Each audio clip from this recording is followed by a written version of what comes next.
Hello বন্ধুরা, তোমরা সবাই কেমন আছো? আশা করি তোমরা সবাই ভালো আছো, আর আমিও ভালো আছি। আমাকে দেখে তোমরা বুঝতেই পারছো যে আমি কী করতে চলেছি। হ্যাঁ বন্ধুরা, আমি এখন ডিম ভাজবো।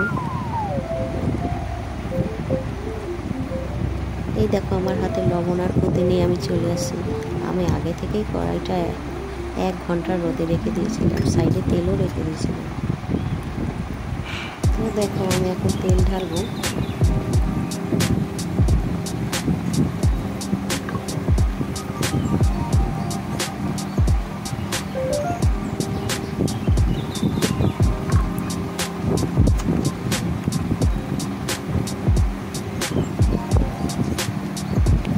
তারপর আমি ডিমটা ফাটিয়ে নিলাম। আর হ্যাঁ বন্ধুরা, এটা কিন্তু আমার প্রথম ভিডিও, ভুল হলে তুমি প্লিজ ক্ষমা করে দিও।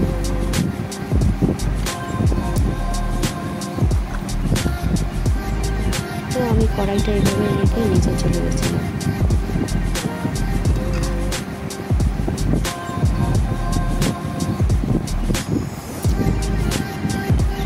তারপরে 2 ঘন্টা বাদে এসে দেখলাম, বন্ধুরা তোমরাও দেখো, আমার ডিমটা ভাজা হয়ে গেছে।